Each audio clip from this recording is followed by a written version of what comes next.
We provide you the platform to turn your dreams into reality.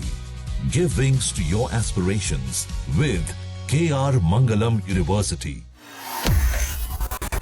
Paschim Asia में जारी युद्ध और उसके बढ़ते असर के बीच दुनिया की नजर 3 बड़े देशों के नेताओं पर टिकी। इस कड़ी में ऑस्ट्रेलिया और ब्रिटेन के प्रमुख ने अपने अपने देशों को संबोधित कर दिया, तो दूसरी ओर अमेरिका के प्रेसिडेंट डोनाल्ड ट्रंप भी अपने देश को संबोधित करने वाले हैं।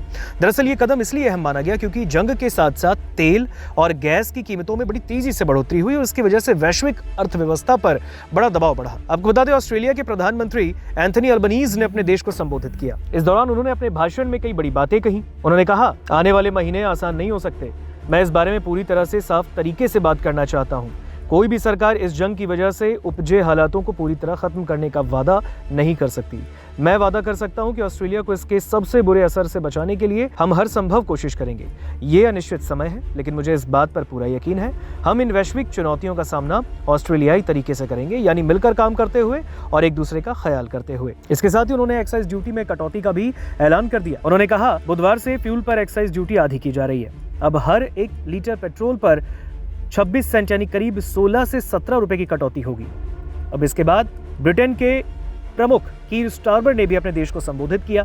दरअसल ब्रिटेन के प्रधानमंत्री कीर स्टारमर ने अपने देश को संबोधित करते हुए कहा कि हम इस युद्ध में नहीं पड़ने वाले, इस युद्ध से हमें कोई असर नहीं पड़ने वाला। हालांकि उनका ये बयान ऐसे वक्त में सामने आया जब जियोपॉलिटिकल टेंशन अपने चरम पर है। कीर स्टारमर ने साफ तौर पर कहा कि ईरान युद्ध से हमें कोई लेना देना नहीं, इस युद्ध का असर ब्रिटेन पर नहीं पड़ने देंगे। हालांकि अब आपको बता दें, ब्रिटेन में युद्ध के कारण ईंधन की कीमतों में बड़ी तेजी से बढ़ोतरी हुई। डीजल की कीमतें भी काफी बढ़ गईं और एक सामान्य कार में ईंधन भरवाने का खर्च 100 पाउंड से ज्यादा हो गया।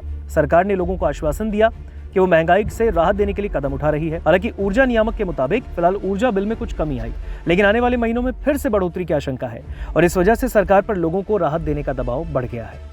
हालांकि बताया जा रहा है कि इस कड़ी में अमेरिका के प्रेसिडेंट डोनाल्ड ट्रंप भी हैं। ट्रंप भी अपने देश को संबोधित करने वाले हैं। उनका संबोधन भारतीय समय अनुसार करीब 6:30 बजे बताया गया है। ट्रंप युद्ध की स्थिति और आगे की रणनीति पर अपडेट दे सकते हैं। हालांकि ट्रंप ने इस युद्ध को लेकर कई बड़ी बड़ी बातें कही। अब इस बीच वो बुधवार यानी आज अपने देश को संबोधित करने वाले हैं।